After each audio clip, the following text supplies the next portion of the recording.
وَلَقَدْ يَسَّرْنَا الْقُرْآنَ لِلذِّكْرِ فَهَلْ مِن مُّدَّكِرٍ۔ اور ہم نے قرآن کو سمجھنے کے لیے آسان کر دیا، تو کوئی ہے جو سوچے سمجھے۔ صوت القرآن، قرآن کی آواز۔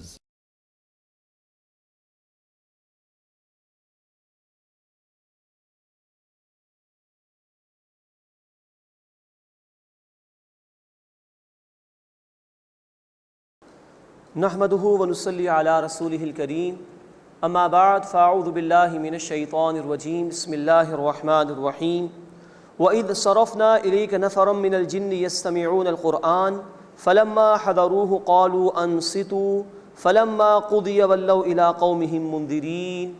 صدق اللہ العظیم۔ سورۃ الاحقاف آیت نمبر 29 سے ہم اپنا مطالعہ شروع کر رہے ہیں۔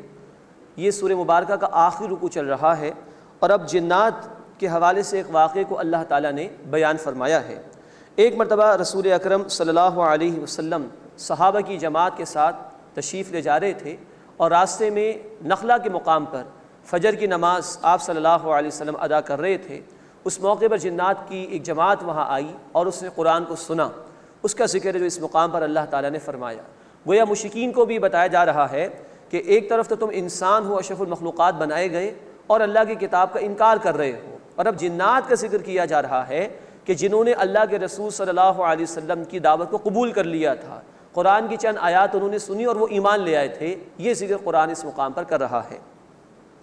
وَإِذْ صَرَفْنَا إِلَيْكَ نَفَرًا مِنَ الْجِنِّ يَسْتَمِعُونَ الْقُرْآنَ، اور یاد کیجئے نبی صلی اللہ علیہ وسلم جب ہم نے جنات کی جماعت کو آپ کی طرف متوجہ کیا، وہ غور سے قرآن کو سنتے تھے۔ فلما حضروہ، بس جب وہ ان کے پاس حاضر ہوئے، قالوا انصتوا، تو کہا انہوں نے کہ خاموش ہو جاؤ، ایک دوسرے سے کہا خاموش ہو جاؤ۔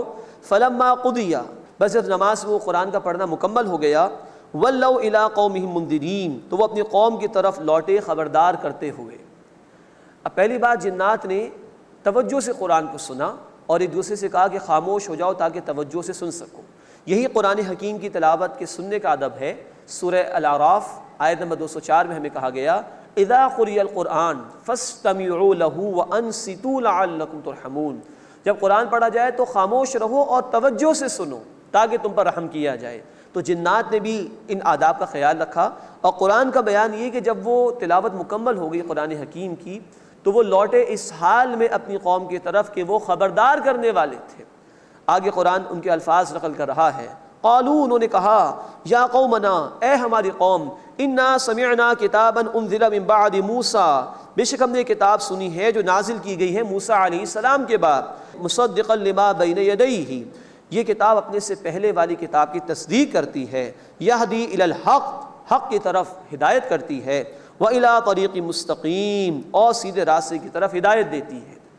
معلوم ہوتا ہے کہ یہ جنات صاحب ایمان تھے جو موسیٰ علیہ السلام کی کتاب تورات کو سن چکے تھے۔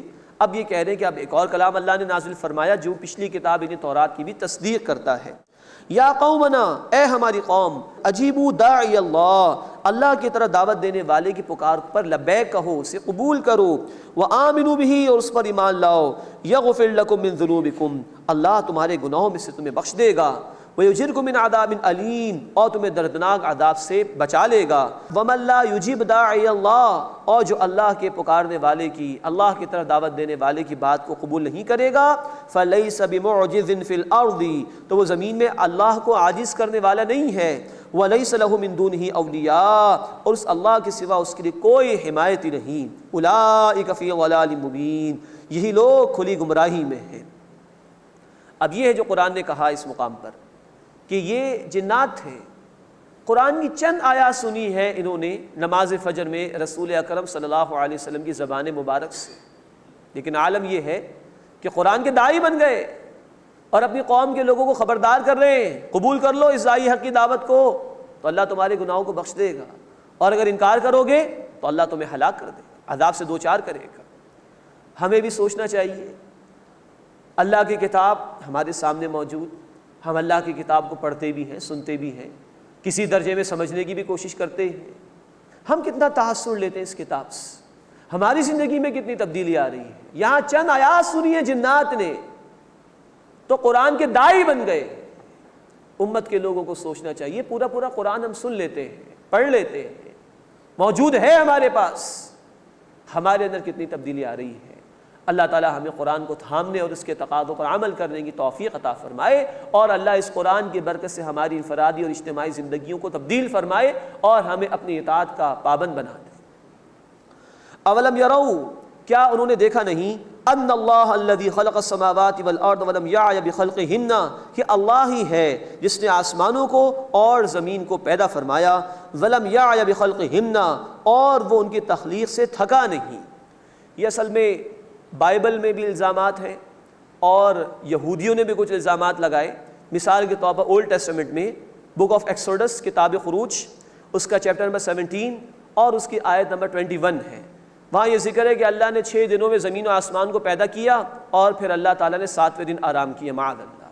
اسی طرح بائبل کا جس وقت اسٹینڈرڈ ورژن ہے، کنگس جیمس ورژن، اس میں بھی بات لکھی ہوئی ہے کہ اللہ تعالیٰ نے 6 دنوں میں زمین و آسمان کو پیدا کیا اور 7ویں دن اس نے آرام کیا، معاذ اللہ ثم معاذ اللہ.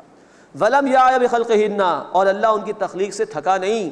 بقادر، وہ تو قادر ہے، علی ان یحیی الموتى، کہ مردوں کو زندگی عطا فرما دے. بلا، کیوں نہیں، انہ علی کل شیء قدیر، بے شک وہ ہر شے پر قدرت رکھنے والا ہے. وَيَوْمَ يُعْرَضُ الَّذِينَ كَفَرُوا عَلَى النَّارِ، اور جس دن کفر کرنے والے آگ پر پیش کیے جائیں گے، پوچھا جائے گا ان سے، أَلَيْسَ هَذَا بِالْحَقِّ، کیا یہ حق نہیں؟ قَالُوا بَلَىٰ وَرَبِّنَا، وہ کہیں گے ہاں ہمارے رب کی قسم. قَالَ فَذُوقُوا الْعَذَابَ بِمَا كُنتُمْ تَكْفُرُونَ، اللہ تعالیٰ فرمائے گا پس تم عذاب چکھو اس بنا پر کہ تم انکار کیا کرتے تھے. فاصبر، پس اے نبی صلی اللہ علیہ وسلم صبر کیجئے، کما صبر اولو العزم من الرسل، جیسے عالی ہمت رسولوں نے صبر کیا. ولا تستعجل لهم، اور ان کے لیے عذاب کی جلدی نہ کیجیے. گزشتہ رسولوں پر بھی یہ حالات آئے، انہوں نے بھی دین کے راستے میں آنے والے مشکلات کو پوری عظمت کے ساتھ برداشت کیا. اے نبی آپ بھی برداشت کیجئے. کأنہم یوم یرون ما یوعدون، گویا جس دن وہ دیکھیں گے یعنی عذاب جس کا ان سے وعدہ کیا جاتا ہے، لم یلبثوا الا ساعۃ من نہار، تو انہیں کچھ ایسا ہی معلوم ہوگا کہ دنیا میں وہ صرف ایک دن کی ایک گھڑی ٹھہرے رہے ہیں. جس دنیا کے لیے بڑے بڑے منصوبے بنا رکھے تھے، جب قیامت میں آنکھ کھلے گی تو دن کی ایک گھڑی جتنا وقت محسوس ہوگا کہ یہ بسر کیا ہم نے. بلاغ، یہ قرآن پہنچا دیا جانا ہے. فَهَلْ يُهْلَكُ إِلَّا الْقَوْمُ الْفَاسِقُونَ، بس ہلاک نہیں ہوں گے مگر نافرمان لوگ. اللہ تعالیٰ اس ہلاکت سے ہماری حفاظت فرمائے اور اپنی کتاب کے تقاضوں پر عمل کرنے کی توفیق عطا فرمائے. بسم اللہ الرحمن الرحیم. الذین کفروا وصدوا عن سبیل اللہ اضل اعمالهم. اب سورہ محمد صلی اللہ علیہ وسلم کا آغاز ہو رہا ہے. اس سورت کا ایک اور نام بھی ہے سورۃ القتال. نوٹ فرمائیے کہ اب 13 مکی صورتوں کے بعد 3 مدنی صورتیں آ رہی ہیں. قرآن حکیم میں مکی مدنی صورتوں کی جو گروپ بعض اہل علم نے متعین کیے، اس کے اعتبار سے اب یہ 5واں گروپ چل رہا ہے، جس میں 13 مکی صورتیں ہم نے پڑھی، سورہ سبا سے لے کے سورۃ الاحقاف تک. اب 3 مدنی صورتیں آ رہی ہیں، سورہ محمد، سورۃ الفتح اور سورۃ الحجرات. گویا اس گروپ میں 3 مدنی صورتیں ہیں جو انشاءاللہ ہم پڑھیں گے. سورہ محمد صلی اللہ علیہ وسلم یہ غزوہ بدر سے پہلے نازل ہوئی ہے، اور گویا کہ کہا جا سکتا ہے کہ سورۃ البقرہ میں بھی اشارے تھے قتال کے حوالے سے، اس میں مزید تاکید پیدا کر دی گئی اس سورہ مبارکہ کے نزول کے ذریعے سے. اور بدر سے پہلے قتال کے مراحل کے لیے اہل ایمان کو تیار کیا گیا ہے اس سورہ مبارکہ میں، اور منافقین کا بیان بھی اللہ تعالیٰ نے کیا ہے اس سورہ مبارکہ میں. ہم دیکھیں گے انشاءاللہ کہ سورہ محمد صلی اللہ علیہ وسلم، اس میں پہلا معرکہ جو ہوا اسلام و کفر کا یعنی غزوہ بدر، اس سے پہلے اللہ تعالیٰ نے کچھ باتیں ارشاد فرمائی، اور اس کے بعد سورہ الفتح آئے گی جو آخری فتح تھی، یعنی سب سے بڑی فتح فتح مکہ. اس سے پہلے سورۃ الفتح اللہ تعالیٰ نے نازل فرمائی. یہ دونوں صورتوں کے اندر مشابہت ہے کہ پہلے معرکے سے پہلے، بدر سے پہلے سورہ محمد کا نزول صلی اللہ علیہ وسلم، اور بڑی فتح فتح مکہ سے پہلے سورۃ الفتح کا نزول ہے جو اس کے بعد انشاءاللہ آئے گی. پہلے رکوع میں مشرکین کے متعلق اللہ تعالیٰ نے بات نقل کی ہے کہ ان کے اعمال ضائع ہو جائیں گے، اللہ کی مدد اہل ایمان کو حاصل ہوگی، اس کا ایک طریقہ حاصل کیے جانے کا بیان کیا گیا ہے، اور اللہ تعالیٰ نے وعید بھی عذاب کی بیان فرمائی ہے. الذین کفروا وصدوا عن سبیل اللہ، جن لوگوں نے کفر کیا اور اللہ کے راستے سے روکا، اضل اعمالہم، ان کے اعمال ضائع ہو گئے۔ وصدوا، اس کے دونوں تراجم ممکن ہیں، خود رکنا اور دوسروں کو روکنا۔ تو یہ وہ لوگ تھے جنہوں نے خود بھی اللہ کے دین کو ناپسند کیا اور دوسروں کو بھی اللہ کے دین کے راستے سے روکنے کی کوشش کی۔ الذین کفروا، جن لوگوں نے کفر کیا، وصدوا عن سبیل اللہ، اور اللہ کے راستے سے روکے اور دوسروں کو بھی روکا، اضل اعمالہم، اللہ نے ان کے اعمال اکارت کر دیے، ضائع کر دیے۔ والذین آمنوا وعملوا الصالحات، اور وہ لوگ جو ایمان لائے اور جنہوں نے نیک اعمال کیے، وآمنوا بما نزل علی محمد، اور وہ اس پر ایمان لائے جو محمد کریم صلی اللہ علیہ وسلم پر نازل کیا گیا، وہو الحق من ربہم، اور وہ ان کے رب کی طرف سے حق ہے۔ کفر عنہم سیئاتہم، اللہ نے ان لوگوں سے ان کی برائیاں دور فرما دیں، واصلح بالہم، اور ان کے حال کو سنوار دیا۔ یہاں خاص طور پر ذکر کیا گیا جو ایمان لائے محمد صلی اللہ علیہ وسلم پر، کیونکہ مدینے میں یہود بھی آباد تھے، تو ان سے بھی کہا جا رہا ہے کہ محض پچھلی کتاب تورات پر ایمان کافی نہیں اب تمہارے لیے، آخری کلام قرآن پر اور آخری رسول محمد صلی اللہ علیہ وسلم پر بھی ایمان لانا ضروری ہے، اس کے بغیر نجات ممکن نہیں۔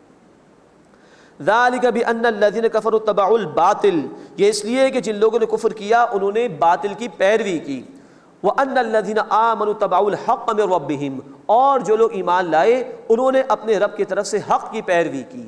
کذالک یضرب اللہ للناس امثالہم، اسی طرح اللہ تعالیٰ لوگوں کے لیے ان کی مثالیں، ان کے احوال بیان فرماتا ہے۔ اب اس کے بعد قتال کے حوالے سے بڑی اہم ہدایات عطا کی جا رہی ہیں۔ فَإِذَا لَقِيتُمُ الَّذِينَ كَفَرُوا فَضَرْبَ الرِّقَابِ، بس جب اے مسلمانوں تم کافروں کے مقابل ہو جاؤ، جنگ کا میدان ہو تو ان کی گردنیں اڑا دو۔ حَتَّى إِذَا أَثْخَنْتُمُوهُمْ فَشَدُّوا الْوَثَاقَ، یہاں تک کہ جب ان کی خوب خو ریزی کر چکو، اچھی طرح ان کی کمر توڑ دی جائے تو ان کی قید مضبوط کرو، یعنی اس کے بعد پھر تم رسیوں سے باندھ سکتے ہو، قیدی بنا سکتے ہو۔ فَإِمَّا مَنًّا بَعْدُ وَإِمَّا فِدَاءً، بس اس کے بعد یہ احسان کرو یا معاوضہ لے کر چھوڑ دو، فدیہ لے کر چھوڑ دو۔ حَتَّى تَدْعَ الْحَرْبُ أَوْزَارَهَا، یہاں تک کہ جنگ اپنے ہتھیار رکھ دے۔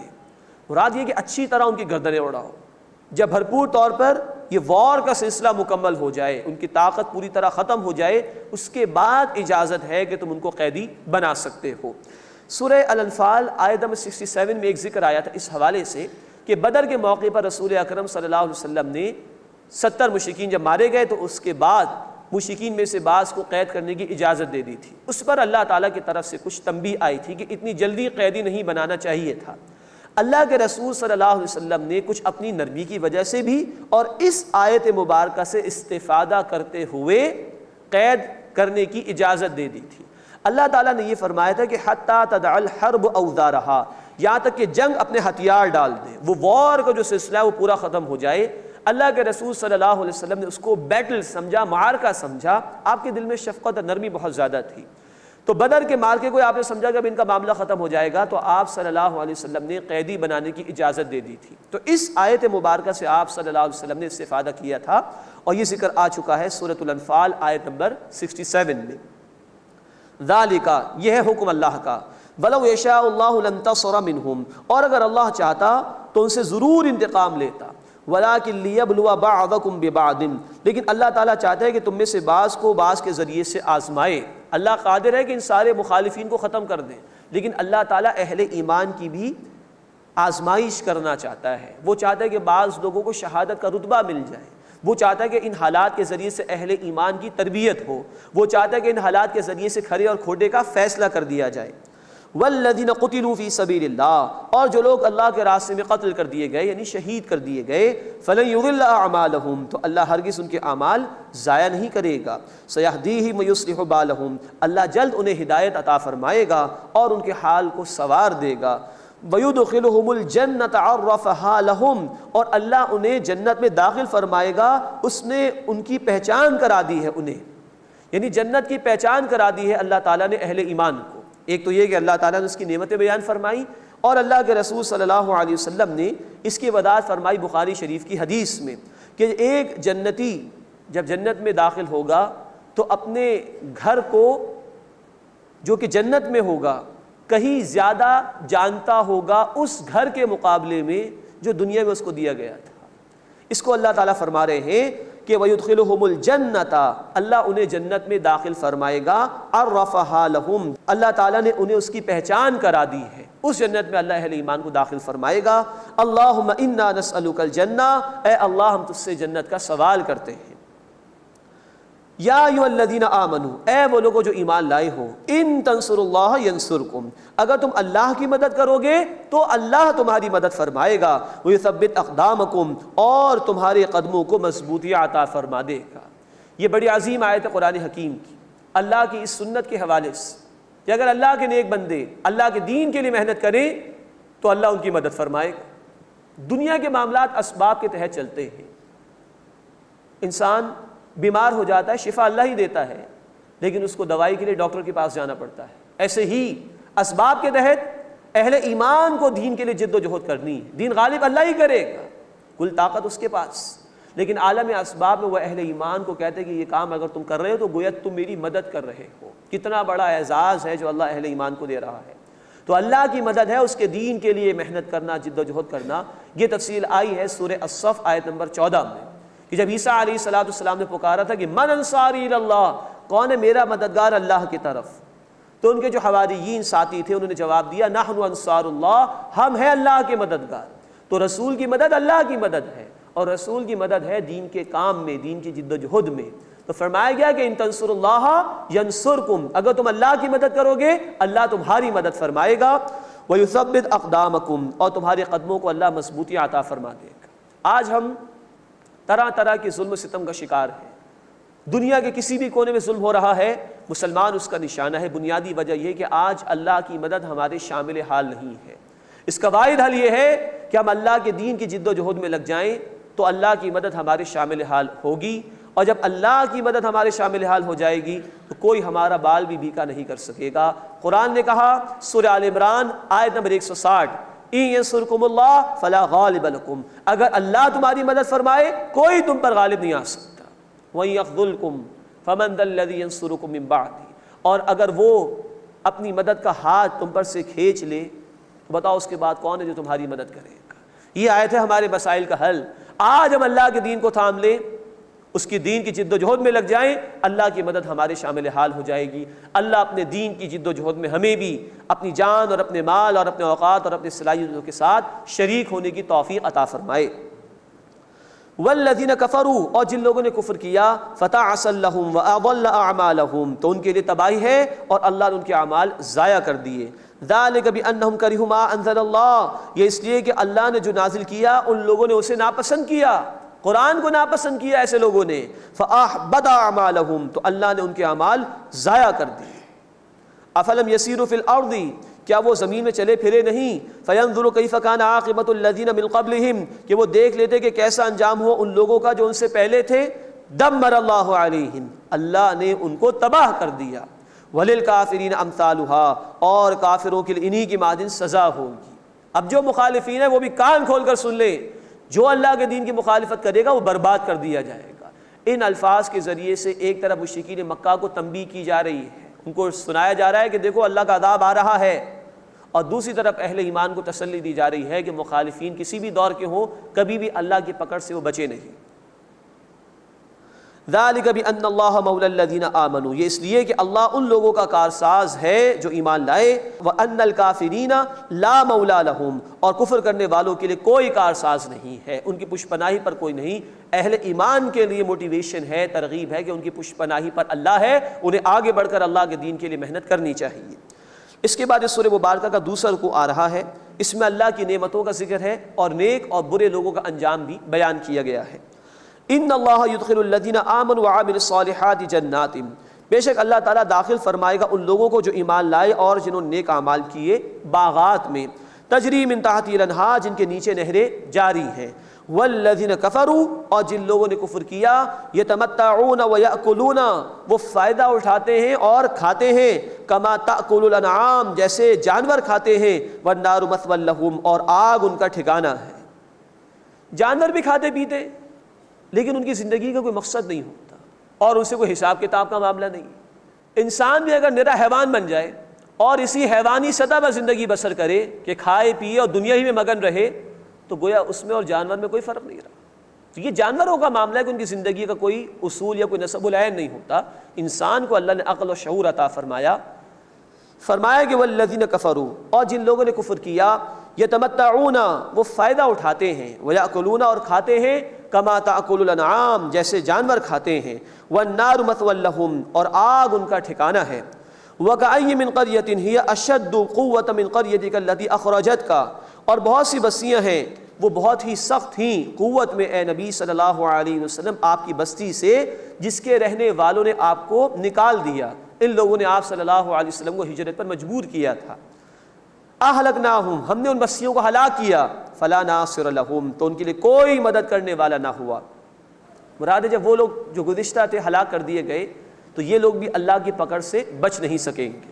افمن کان علی بینۃ من ربہ، بس کیا جو کوئی اپنے رب کی طرف سے واضح دلیل پر ہو، کمن زین لہ سوء عملہ، کیا اس کی طرح ہو سکتا ہے جسے اس کے عمل کی برائی آراستہ کر کے دکھا دی گئی.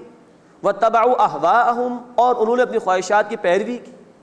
یہ شخص روشنی پر ہے، ہدایت پر ہے، اس کی زندگی کا رخ بھی درست ہے، کردار بھی عمدہ ہے، اور دوسرا اندھیرے کے اندر ہے، خواہشات نفسانی کی پیروی کر رہا ہے، کردار بھی عمدہ نہیں ہے. ظاہری بات ہے یہ دونوں برابر نہیں ہو سکتے. اب آگے اب نتائج کا ذکر آ رہا ہے آخرت کے حوالے سے. مثل الجنت التی وعید المتقون، جنت کی کیفیت جس کا وعدہ تقوی اختیار کرنے والوں سے کیا گیا وہ ایسی ہے، فیہا انہار من ماء غیر آسن، کہ اس میں نہریں ہیں اس پانی کی جس میں بدبو نہیں ہوگی، ہمیشہ وہ فریش رہے گا، صاف شفاف رہے گا. وانہار من لبن لم یتغیر طعمہ، اور نہریں ہیں دودھ کی جن کا ذائقہ کبھی بدلنے والا نہیں ہے، وہ بھی ہمیشہ فریش رہے گا.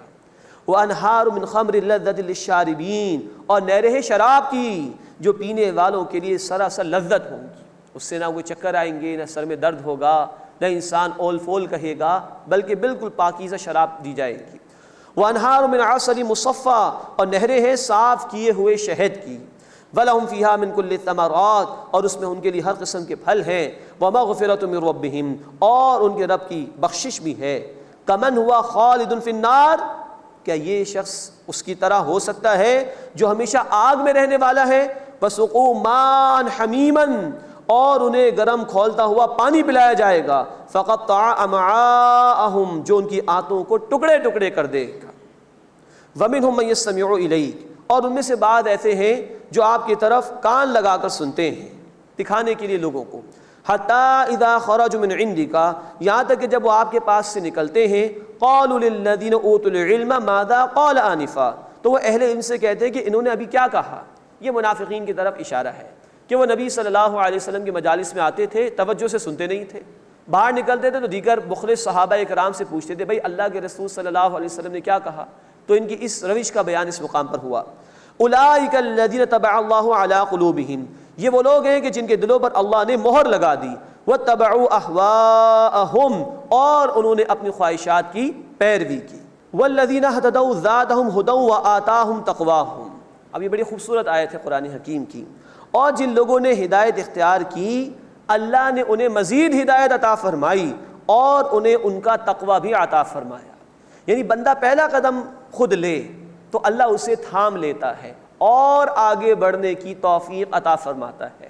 جیسے ایک بچہ جو سال بھر کا ہو جائے وہ چلنا شروع کرتا ہے، چل نہیں پاتا، لڑک جاتا ہے، تو اس کے والدین اس کو تھام لیتے ہیں اور انگلی پکڑ پکڑ کے اسے چلانا سکھاتے ہیں. یہی معاملہ بندے کا ہے کہ بندہ ایک اسٹیپ آگے لے تو اللہ اسے تھامتا ہے اور ہدایت پر ہدایت عطا فرماتا ہے.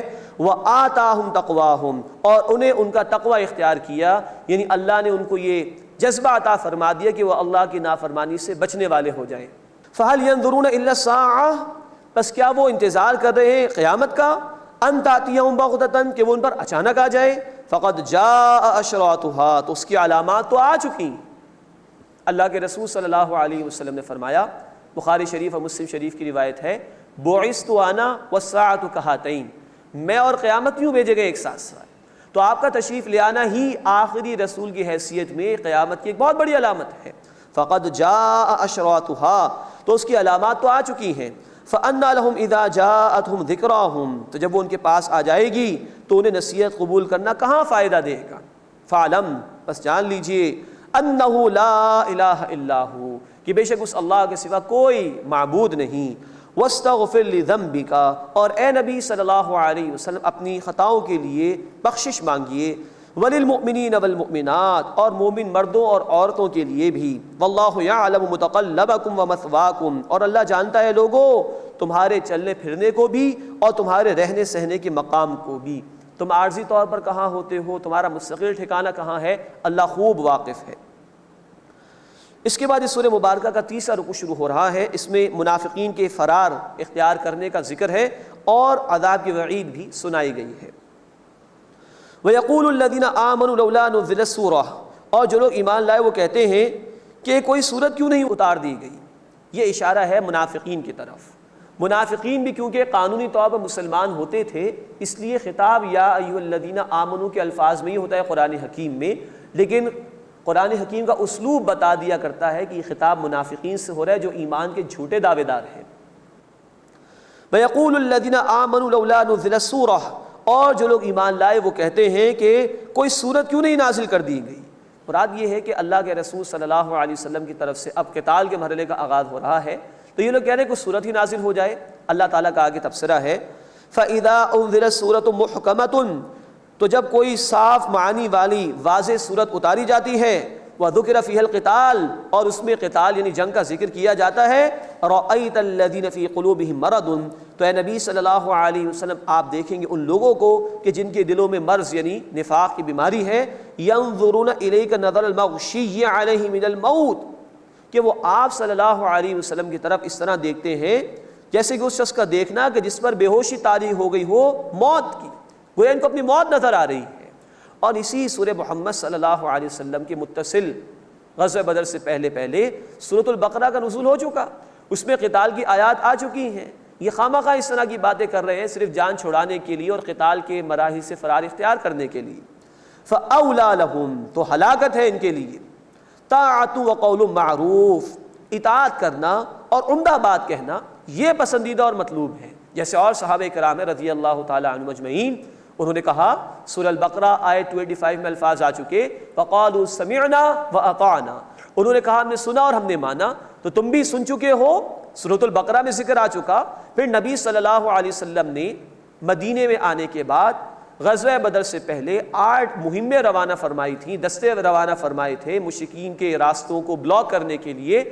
یہ سب کچھ اللہ کے رسول صلی اللہ علیہ وسلم اس سب کا آغاز کر چکے تھے، تو ان کو چاہیے تھا کہ یہ بات کو مانتے اور اطاعت کرتے، لیکن یہ فرار اختیار کر رہے ہیں۔ طاعت وقول معروف، اطاعت کرنا اور عمدہ بات کہنا یہ مطلوب ہے۔ فَإِذَا عَزَمَ الْأَمْرُ، پھر جب کام پختہ ہو جاتا، فَلَوْ صَدَقُوا اللَّهَ لَكَانَ خَيْرًا لَهُمْ، تو اگر وہ اللہ کے ساتھ سچے ہوتے تو یہ ان کے لیے بہتر ہوتا۔ اب یہ جہاد کے مراحل میں قتال کا مرحلہ آ گیا ہے، تو اگر یہ واقعتاً سچے ہیں اپنے ایمان کے دعوے میں تو ضرور نکلیں، ضرور اللہ کے دین کی خاطر نکلیں اور محنت کریں، تیاری کریں اس کے لیے، یہ ان کے لیے بہتر ہوتا۔ فَهَلْ عَصَيْتُمْ إِن تَوَلَّيْتُمْ أَن تُفْسِدُوا فِي الْأَرْضِ وَتُقَطِّعُوا أَرْحَامَكُمْ، سو تم سے بعید نہیں تھی کہ اگر تم لوگ حاکم بن جاتے تو تم فساد مچاتے زمین میں اور اپنے رشتوں کو توڑ ڈالتے۔ ایک طرف تو یہ منافقین کے حوالے سے بھی کہا جا رہا ہے کہ اگر ان کے ہاتھ میں کہیں حکومت آ جائے تو یہ تو فساد ہی مچائیں گے زمین میں، اور دوسری طرف اس بات کی طرف بھی اشارہ ہے کہ ابھی مسلمانوں کی تربیت ضروری ہے، ابھی نئے نئے لوگ اس اسلام کے دائرے میں داخل ہو رہے ہیں، تربیت کے بغیر کوئی اقدام کر لینا یہ مناسب نہیں ہوگا، اس لیے ابھی تربیت کے مراحل سے گزرنا ضروری ہے، ورنہ بغیر تربیت کے اگر اقتدار مل گیا، حکومت مل گئی تو امکان ہے کہ فساد ہو جائے زمین کے اندر۔ اولئک الذین لعنہم اللہ، یہ وہ لوگ ہیں جن پر اللہ نے لعنت فرمائی، فاصمہم واعمی ابصارہم، پھر اللہ نے انہیں بہرا کر دیا اور ان کی آنکھوں کو اندھا کر دیا۔ افلا یتدبرون القرآن، کیا وہ قرآن میں غور نہیں کرتے؟ ام علی قلوب اقفالها، کیا ان کے دلوں پر تالے پڑ گئے ہیں؟ یعنی اس نفاق کی بنیادی وجہ ہے کہ دل میں ایمان موجود نہیں، اور وہ ایمان ملتا ہے قرآن کے ذریعے۔ سورہ انفال آیت نمبر 2، اذا تلیت علیہم آیاتہ زادتہم ایمانا، جب جب اللہ کے نیک بندوں کے سامنے قرآن کی آیات کی تلاوت کی جاتی ہے تو یہ آیات ان کے ایمان میں اضافہ کر دیتی ہیں۔ تو ان منافقین کو بھی کہا جا رہا ہے کہ اگر دلوں کے اندر ایمان کی کمی ہے تو قرآن پر غور و فکر کرو۔ کیا ان کے دلوں پر تالے لگے ہوئے ہیں؟ یہ قرآن سمجھنے کی کوشش نہیں کر رہے، قرآن سے ایمان حاصل کرنے کی کوشش نہیں کر رہے، اس کی دعوت دی جا رہی ہے ان کو۔ معلوم ہوا کہ ایمان کی کمزوری کی وجہ سے ہی انسان دین کے تقاضوں سے فرار اختیار کرتا ہے، اور اس ایمان کے حصول کی جو اولین سورس ہے وہ قرآن حکیم ہے۔ اللہ اس قرآن کے ذریعے سے ہمیں حقیقی ایمان حاصل کرنے کی توفیق عطا فرمائے اور اپنے دین کے لیے محنت کرنے کی توفیق عطا فرمائے۔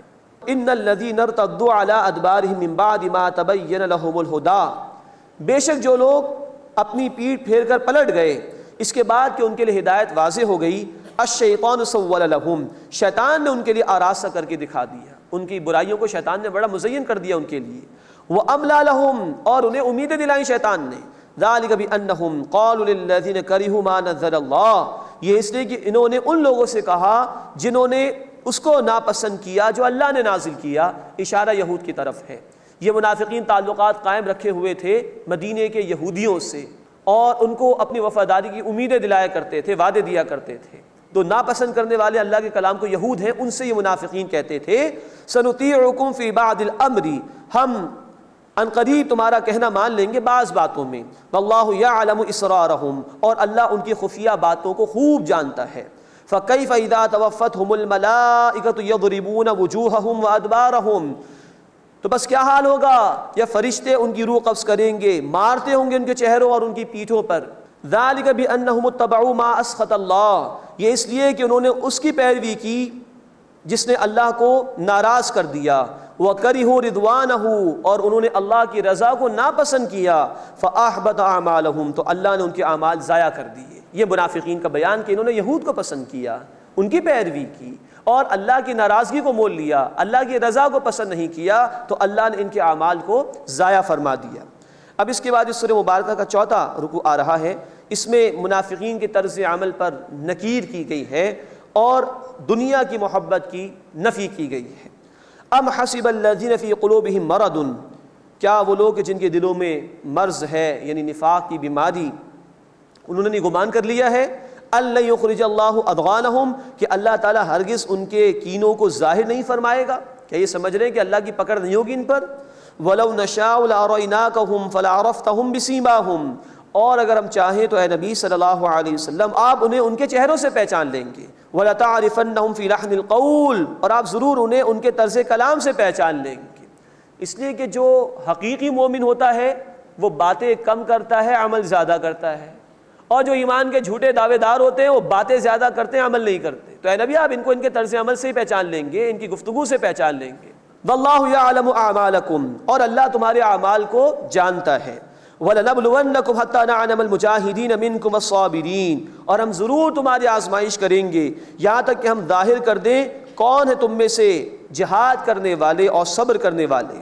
یہ آزمائشیں ضرور آتی ہیں اللہ تعالیٰ کی طرف سے، ہم پڑھ چکے ہیں سورۃ البقرہ آیت 155 میں کہ آزمائشیں ضرور آئیں گی، اور ہم پڑھ چکے ہیں سورہ البقرہ آیت نمبر 214 میں کہ آزمائشوں سے گزرے بغیر جنت کا تصور نہ کرو، جنت کی طرف جانا ہے تو ان مشکلات سے گزرنا ہوگا۔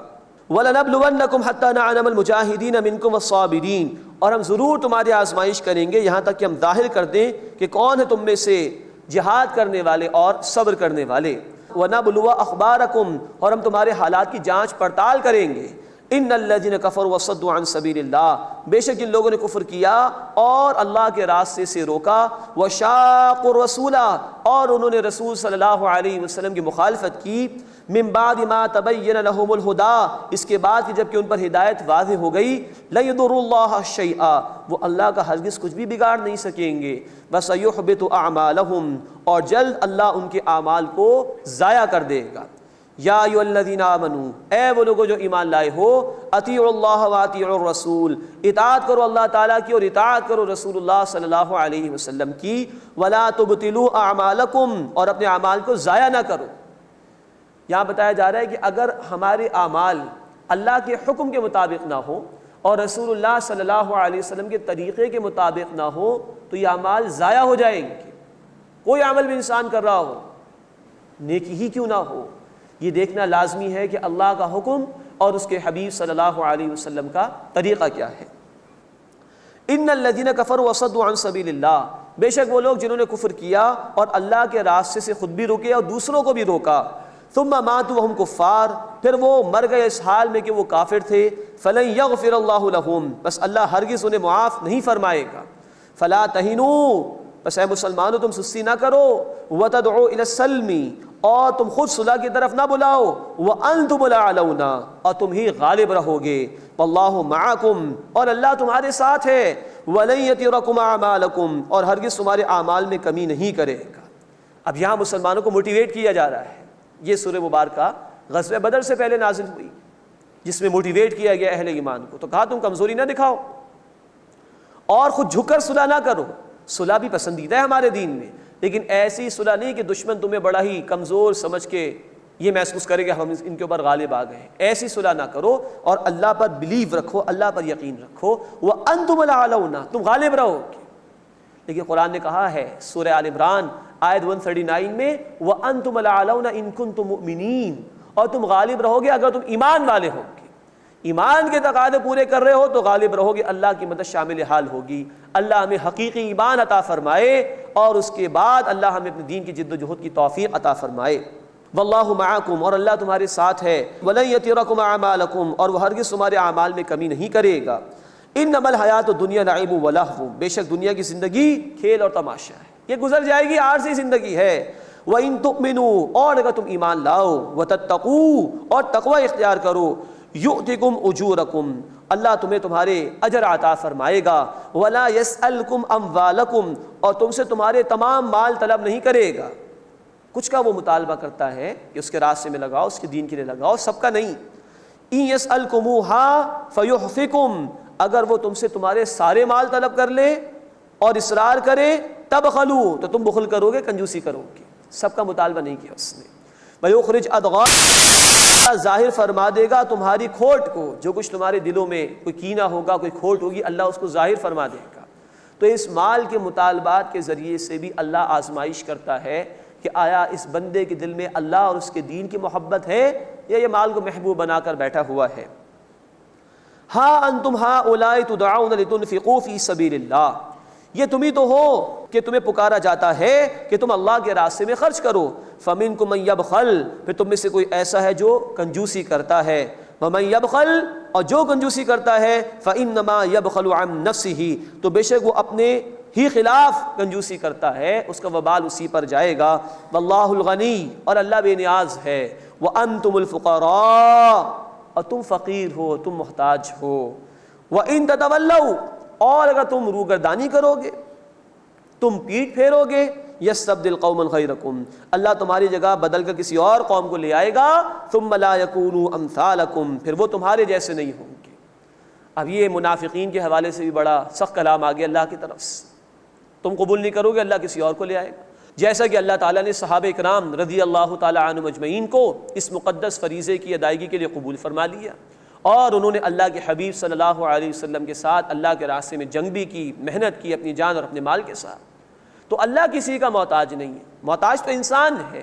ہاں انسان یہ دیکھے کہ کیا وہ یہ سعادت حاصل کرنا چاہتا ہے کہ نہیں، کہ اللہ کے دین کے لیے محنت کرے اور اللہ کے محبوب بندوں میں شامل ہو جائے، جن کو اللہ کہتا ہے کہ تم جب دین کا کام کرو گے تو گویا تم میری مدد کر رہے ہو۔ تو اللہ ہمارا محتاج نہیں، ہم اللہ کے محتاج ہیں۔ ہم یہ کام کریں تو اس میں ہمارا ہی بھلا ہے۔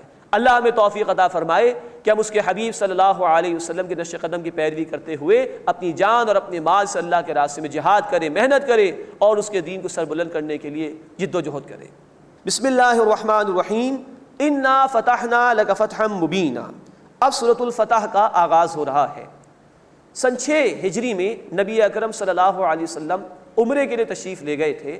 اللہ تعالیٰ نے خواب آپ صلی اللہ علیہ وسلم کو دکھایا تھا اور 1400 صحابہ اکرام آپ کے ساتھ تھے۔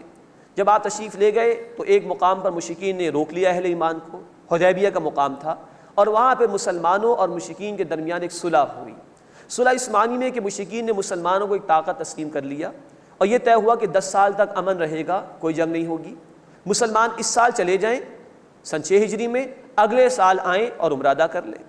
ہاں 2 شرائط ایسی تھی کہ جو مسلمانوں کے خلاف جا رہی تھی لیکن اللہ کے رسول صلی اللہ علیہ وسلم نے تسلیم فرمائی۔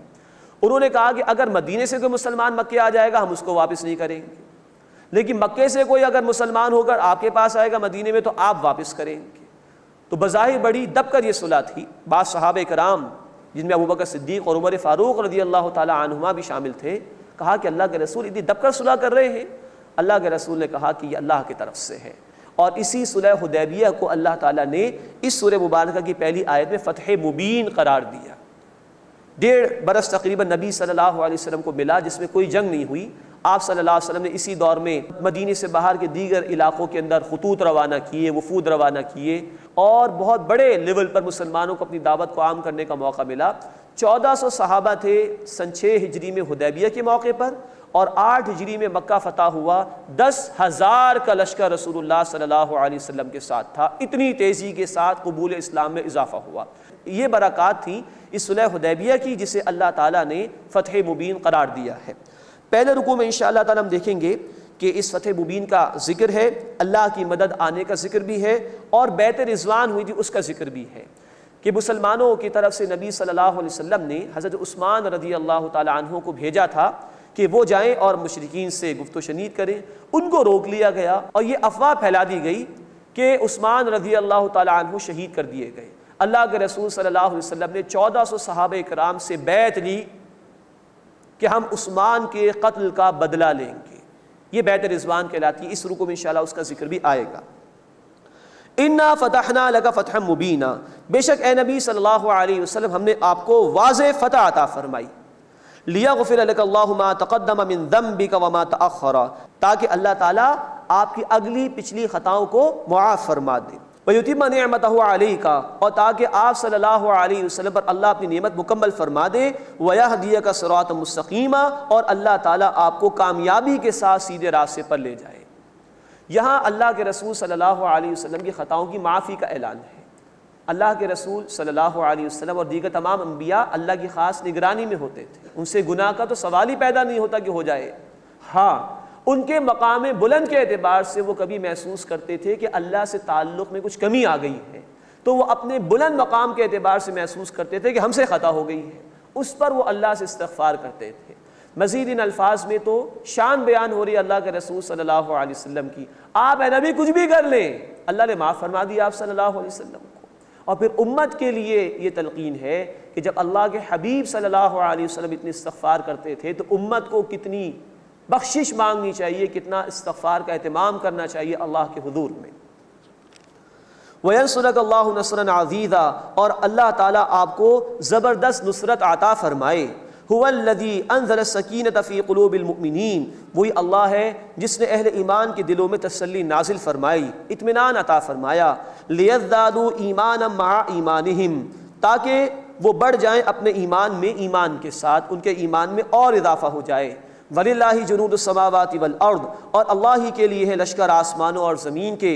وَكَانَ اللَّهُ عَلِيمًا حَكِيمًا، اور اللہ تعالیٰ خوب علم رکھنے والا، حکمت والا ہے۔ لِيُدْخِلَ الْمُؤْمِنِينَ وَالْمُؤْمِنَاتِ جَنَّاتٍ، تاکہ اللہ تعالیٰ مومن مردوں اور مومن عورتوں کو باغات میں داخل فرمائے، تجری من تحتها الانہار، جن کے نیچے نہریں جاری ہیں، خالدین فیہا، وہ ان میں ہمیشہ ہمیشہ رہیں گے۔ وَيُكَفِّرَ عَنْهُمْ سَيِّئَاتِهِمْ، اور تاکہ اللہ تعالیٰ ان سے ان کی خطائیں دور فرما دے۔ وَكَانَ ذَلِكَ عِندَ اللَّهِ فَوْزًا عَظِيمًا، اور یہ اللہ تعالیٰ کے نزدیک بڑی کامیابی ہے۔ وَيُعَذِّبَ الْمُنَافِقِينَ وَالْمُنَافِقَاتِ وَالْمُشْرِكِينَ وَالْمُشْرِكَاتِ، اور تاکہ اللہ تعالیٰ عذاب دے منافق مردوں اور منافق عورتوں کو، اور مشرک مردوں اور مشرک عورتوں کو۔ مشرکین تو وہ تھے کہ جنہوں نے حدیبیہ کے مقام پر روک لیا تھا مسلمانوں کو اور عمرہ ادا کرنے نہیں دیا تھا۔ منافقین کا معاملہ یہ تھا کہ وہ مدینے میں بیٹھے رہے اور وہ اب انتظار کر رہے تھے کہ پہلے تو مشرکین آتے تھے یہاں پر، بدر کے موقع پر مشرکین نکل کر آئے، احد کے موقع پر مشرکین نکل کر آئے، یہ تمام باتیں ان کے ذہن میں تھیں۔ انہوں نے سوچا کہ اب تو مسلمان جا رہے ہیں، سن 6 ہجری کا واقعہ ہے، تو اب وہ انتظار کر رہے تھے کہ اب مشرکین اچھی طرح ان کا صفایا کر دیں گے معاذ اللہ۔ اس پر اللہ تعالیٰ فرما رہے ہیں کہ ان مشرکین کو بھی عذاب ہوگا اور منافقین کو بھی۔ الظانین باللہ ظن السوء، اللہ کے متعلق برا گمان کرنے والے، علیہم دائرۃ السوء، انہی پر ہے زمانے کی بری گردش، یعنی یہی اللہ کی طرف سے آنے والے عذاب میں مبتلا ہوں گے۔ وغضب اللہ علیہم، اور اللہ نے ان پر غضب فرمایا۔ ولعنہم، اور اللہ نے ان پر لعنت فرمائی۔ واعد لہم جہنم، اور ان کے لیے جہنم تیار کی۔ وساءت مصیرا، اور یہ برا ٹھکانہ ہے۔ وَلِلَّهِ جُنُودُ السَّمَاوَاتِ وَالْأَرْضِ اور اللہ ہی کے لیے ہیں آسمانوں اور زمین کے لشکر. وَكَانَ اللَّهُ عَزِيزًا حَكِيمًا اور اللہ تعالیٰ زبردست ہے، حکمت والا ہے. اللہ تعالیٰ ہمیں اپنے دین کی سمجھ عطا فرمائے اور اس کے حبیب صلی اللہ علیہ وسلم کی طرح ہمیں بھی اپنے دین کی محنت کے لیے قبول فرمائے. آمین یا رب العالمین. وآخر دعوانا ان الحمد للہ رب العالمین.